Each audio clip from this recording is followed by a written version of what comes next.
It was going to be a good sized transaction, and they needed to be equipped to deal with that.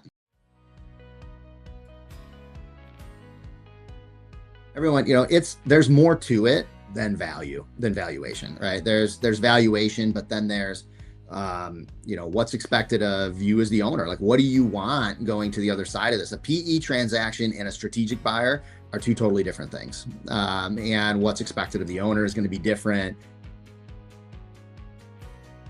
It was going to be a good sized transaction, and they needed to be equipped to deal with that. And you want to have certainty of close, right? So if you're going to pick somebody, you don't want it to be, they're going to back out of the transaction later.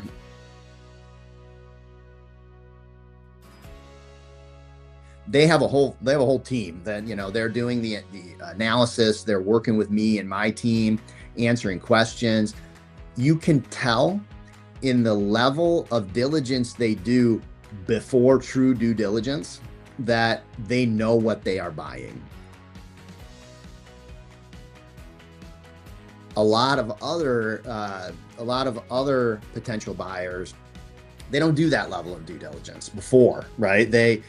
You get to the point where, they're going to send you an LOI, but, you're thinking to yourself, like, you never asked me about this, and you didn't ask about this, and what about this?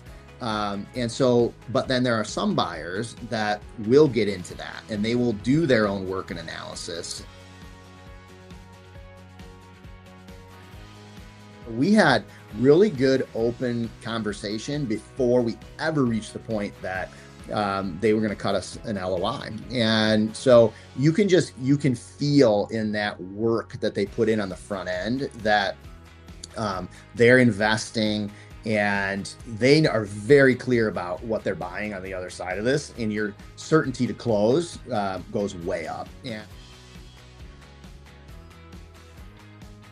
And part of it too is just who do you want to work with, right? Like, what does it feel like to work with that team on the other side? And so I had just a really strong comfort level with that group as we went through the process, which all led to me ultimately deciding that I wanted to select them.